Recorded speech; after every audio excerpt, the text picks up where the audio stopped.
porter la crête, comme ça se faisait dans l'Ancien Régime. C'était un honneur, rappelez-vous, de vider la mère du roi de France. Hein, c'était une fonction. Donc porter la reine et porter le trône, c'était important. Donc on leur a donné ça. Et alors elles étaient tellement garces que cette cérémonie a été très brève, hein, puisque, comment dire, vous voyez, le pape est là, et le pape esquisse un mouvement. Et bien sûr, quand Napoléon va commander à David ce tableau, il va lui demander que le pape fasse un geste. Il n'a rien fait pendant la cérémonie, et il a dit à David, je ne l'ai quand même pas fait venir de si loin pour ne rien faire. Donc on va lui faire un petit geste dans le tableau. Vous voyez qu'il esquisse hein, le petit mouvement de bénédiction. Bénédiction. Alors, j'ai perdu le fil de mes idées, j'étais en train de dire quoi. Oui, donc elle portait. Donc la cérémonie va très vite. N'oubliez pas qu'on est dans une Notre-Dame en ruine. Et c'est pour ça que vous voyez des grands comment dit-on, draperies partout pour cacher les ruines.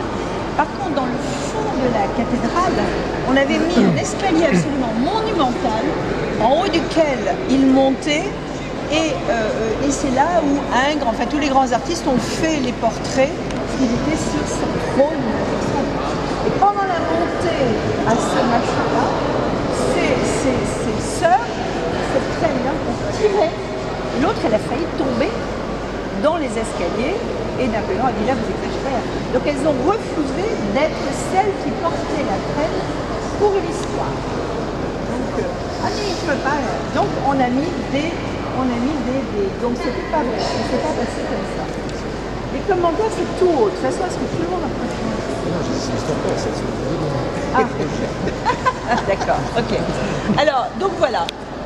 Donc c'est une complète mise en scène que vous voyez ici.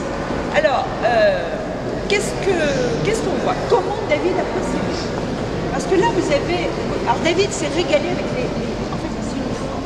C'est là où il s'est dit, ah, ces couleurs froides, avec ces uniformes, il a changé de style. Regardez, alors, je vais prendre mes... Parce que, avouez que c'est pas très facile de se souvenir. À gauche, le premier monsieur à gauche, c'est Joseph. Ensuite, c'est Louis. Ensuite, c'est Caroline. Ensuite, c'est Pauline, qui est un peu en arrière. Celle qui tient la mère de mariée avec Louis, l'enfant qui n'était pas présent, c'est le futur Napoléon III. Ensuite, vous avez le grand derrière avec le chapeau, c'est Duroc. Vous avez Julie, à côté d'Hortense, qui était la femme de Joseph. Alors, un petit peu en bas, vous avez Desghetti qui tient le porte-fort, le fameux vous en avez un derrière, à part